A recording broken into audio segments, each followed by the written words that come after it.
بسم اللہ الرحمن الرحیم۔ السلام علیکم۔ امید کرتی ہوں آپ سب خیریت سے ہوں گے۔ یوب حضرت یوسف کے بھائیوں سے اچھا معلوم ہو رہا تھا۔ اس نے پلٹ کر حیرت سے ان پر باری باری نظر ڈالی۔ شاید دل میں یہ سوچ رہا ہو کہ کیا زمانہ آ گیا ہے کہ بھائی اپنے چھوٹے بھائی کا سودا چند روپوں میں کر رہے ہیں، اور اس کے دل کی فریاد کا ان پر رتی برابر اثر نہیں ہوتا۔ تاہم اس نے اپنے ان احساسات اور جذبات کا اظہار نہ ہونے دیا۔ قافلہ مصر کی جانب رواں دواں تھا۔ حضرت یوسف کے دل میں وسوسوں اور اندیشوں نے گھر کر رکھا تھا۔ سارا راستہ وہ سسکیاں بھرتے رہے اور کسی نے ان سے بات تک نہ کی، حتیٰ کہ یوب نے بھی نہیں۔ انہیں ان کے حال پر چھوڑ دیا تھا۔ ان پر قیامت گزر گئی۔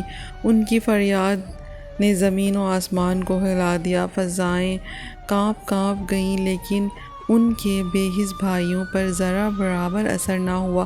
وہ حسب معمول اپنے ریوڑ چلانے لوٹ گئے۔ ان میں سے ایک نے بڑے بیزار کن لہجے میں سکوت کو توڑا۔ کم بخت ہر وقت اعصاب پر سوار رہتا تھا۔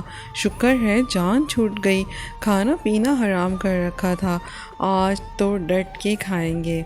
ابھی انہیں سکھ کا سانس لیے زیادہ دیر نہ گزری تھی کہ عاشر کی نظر دور آتے ہوئے روبن پر پڑی، جو گڑھے کے پاس آ کر رک گیا تھا۔ اس نے بھائیوں سے کہا، ارے وہ دیکھو، روبن واپس آ گیا ہے، گڑھے کے پاس کھڑا ہے۔ شاید ابھی تک یہی سمجھتا ہے کہ یوسف وہیں پڑا ہے۔ جب اسے معلوم ہوگا کہ اس کے ساتھ کیا ہوا ہے تو وہ ضرور کچھ نہ کچھ کہے گا۔ یہودا بڑبڑاتے ہوئے بولا، روبن کو تو ہم بھول ہی گئے تھے، وہ 2-3 میں گیا تھا۔ حیرت ہے اس نے اتنی دیر کہاں لگا دی۔ آخر سب کے چہروں پر فکر مندی کے آثار نمایاں تھے۔ اسی اثنا میں روبن گڑھے میں حضرت یوسف کو آوازیں دیے جا رہا تھا، بھائی یوسف بھائی، سنو، یہ رسی پکڑ لو، تم دیکھو تمہاری ساری سختی ٹل گئی ہے، تمہارے لیے تو تھوڑا صدمہ ہی بہت ہے۔ اس نے گھٹنوں کے بل ہو کر رسی کو گڑھے میں پھینکا تو پھر اندھیرے میں آنکھیں پھاڑ پھاڑ کر حضرت یوسف کے وجود کو تلاش کرنے لگا، لیکن گہری تاریکی میں اسے کچھ بھی سجھائی نہ دیا۔ پھر اس نے بڑی منت سے پکار کر کہا، دیکھو یوسف، تمہیں بھی میرا ساتھ دینا ہوگا، نادان نہ بنو۔ جب اتنا پکارنے پر بھی کسی نہ کسی بات کا جواب نہ ملا اور نہ کسی نے رسی کو ہی تھاما تو اس کا ماتھا ٹھنکا۔ اس نے گہرے گڑھے میں ایک بار پھر حضرت یوسف کو ڈھونڈنے کی کوشش کی۔ اب تک اس کی آنکھیں اندھیرے سے قدرے مانوس ہو چکی تھی۔ گڑھا خالی تھا۔ اسے شدید دھچکا لگا۔ وہ وہیں سر پکڑ کر بیٹھ گیا۔ یوسف کا کیا ہوا؟ انہوں نے اس کے ساتھ کیا کیا؟ وہ ایک جھٹکے سے اٹھا اور سیدھا اپنے بھائیوں کی طرف بھاگ نکلا۔ وہ غصے سے پاگل ہوا جا رہا تھا۔ صدمے سے نڈھال اس نے احتجاجاً اپنے کپڑے تک پھاڑ ڈالے تھے۔ وہاں پہنچتے ہی اس نے انتہائی اضطرابی کیفیت میں مطالبہ کیا، یوسف کہاں ہے؟ جواب میں گہری خاموشی پا کر وہ ان کے چہروں کے تاثرات سے سمجھ گیا کہ اب یوسف یہاں نہیں رہا۔ وہ کرب سے چلا اٹھا، کہاں ہے یوسف؟ میں پوچھتا ہوں کہاں ہے؟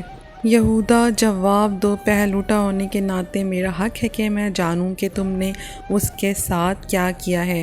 نالائقوں، بے رحم درندوں، اس کا خمیازہ مجھے ہی بھگتنا پڑے گا۔ اس کے سر پر گویا جنون سوار تھا، لیکن اس تمام تر ہمدردی کے پس منظر میں افسوسناک پہلو تو یہ تھا کہ وہ یہ سب کچھ حضرت یوسف کی محبت میں نہیں کہہ رہا تھا، بلکہ اس سے اپنی فکر لاحق تھی۔ جہاں تک یہودا کا تعلق تھا، اس نے کم از کم حضرت یوسف کو بھائیوں کے ہاتھوں مرنے سے بچانے کے لیے انہیں بیچ دینے کی تجویز پیش کی تھی۔ موقع کی نزاکت کو دیکھتے ہوئے اس کے ذہن نے فوراً کام کیا۔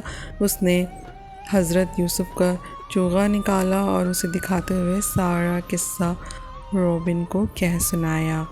پھر بڑے غیر جذباتی انداز میں بولا، اس طرح یوسف کا خون ہماری گردن پر نہ ہوگا، بابا خود ہی سمجھ جائیں گے کہ ان کے چہیتے کا کیا حشر ہوا ہے۔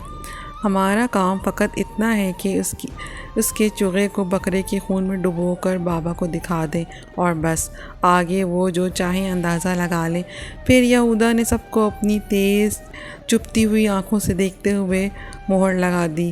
آج کے بعد ہم میں سے کوئی بھی یوسف کا نام تک اپنی زبان پر نہیں لائے گا، سمجھے؟ اتنا بڑا سانحہ ہو گیا، لیکن فضا ویسی ہی پرسکون تھی۔ حضرت یوسف کے بھائیوں کے ریوڑ پر دور اوپر فضا میں ایک عقاب چکر کاٹ رہا تھا۔ جھاڑیوں کے پیچھے سے ایک ننھا سا خرگوش پھدکتا ہوا باہر نکل رہا تھا۔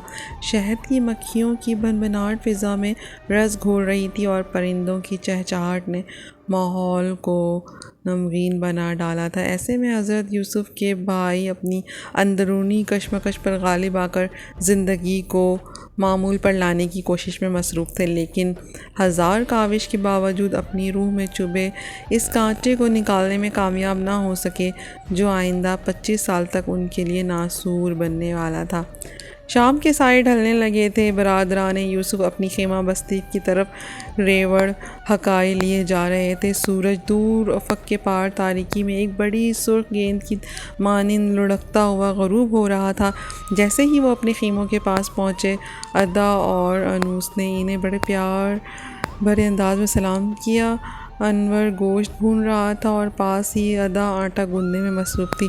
بھنے ہوئے گوشت میں سبزی کی ملی جلی خوشبو دیوانہ کیے دے رہی تھی اور پھر رائتہ بھی بنا پڑا تھا۔ سب کی بھوک چمک اٹھی۔ انہوں نے چہکتے ہوئے کہا، کھانا بالکل تیار ہے، بس 1 منٹ میں روٹیاں بھی بن جانی ہیں۔ تو پیارے سامعین، ویڈیو پسند آئی ہو تو پلیز میرا چینل سبسکرائب کریں۔ شکریہ۔